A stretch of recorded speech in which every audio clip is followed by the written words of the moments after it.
અમરેલીના ધારીમાં મૌલવીનું પાકિસ્તાન કનેક્શન સામે આવ્યું છે। મૌલવી મોહમ્મદ ફઝલ શેખની પોલીસે અટકાયત કરી છે। એટીએસે મૌલવીને લઈને અમદાવાદ આવવા રવાના થઈ। મોબાઈલમાં તપાસ બાદ મોટા ઘટસ્ફોટની શક્યતા છે। પાકિસ્તાન અફઘાનિસ્તાનના વોટ્સએપ ગ્રુપ પણ મળી આવ્યા। વોટ્સએપ ટેલિગ્રામ ગ્રુપમાં મૌલવીની શંકાસ્પદ ભૂમિકા સામે આવી। આવેલા છે એમના ફોનની તપાસ કરતા એમના ફોનમાં અફઘાનિસ્તાન અને પાકિસ્તાનમાં રહેલા વોટ્સએપના ગ્રુપો છે એમનામાં એ જોડાયેલા છે।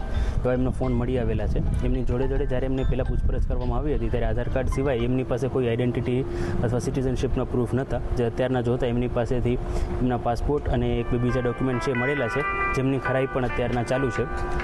વોટ્સએપ ગ્રુપોમાં એ બીજા જે પાકિસ્તાન અને અફઘાનિસ્તાનના છે વોટ્સએપ ગ્રુપોમાં જોડાયેલા છે એમની પણ માહિતી મંગાવવામાં આવેલી છે। અને આગળ જે ફોન છે એ ટેકનિકલની જે ટીમ છે એમને મોકલવામાં આવેલું છે। એમણે બીજી કઈ જગ્યાએ રહેલા હતા અને એમણે શું પ્રવૃત્તિ કરી છે એ જેમ તપાસ આગળ વધશે એમ ખબર પડતી જશે। પહેલગામના હુમલાને લઈ અને અમરેલી પોલીસ પણ સતર્કમાં આવી છે અને જુદી જુદી દિશાઓમાં તપાસ કરી રહી છે। ત્યારે ગઈકાલે અમરેલી જિલ્લાના ધારી તાલુકાના હિમખીમડી ગામે ચાલતા મદરેસાની અંદર એક મૌલવી કે જેનું નામ છે મોહમ્મદ ફઝલ શેખ કે તેમની પૂછપરછ કરવામાં આવી હતી। તેમના મોબાઈલમાં પાકિસ્તાન અને અફઘાનિસ્તાનના કનેક્શનો મળતા પોલીસોએ વધુ તપાસ હાથ ધરી હતી અને મોબાઈલ જે છે તે એટીએસને મોકલવામાં આવ્યો હતો અને કેટલાક કનેક્શનો મળ્યા હોવાની વાતને આધારે આજે વહેલી સવારે એસઓજી એટીએસ તરફ આ આરોપીને લઈ ગઈ છે અને વધુ પૂછપરછ હાથ ધરી છે।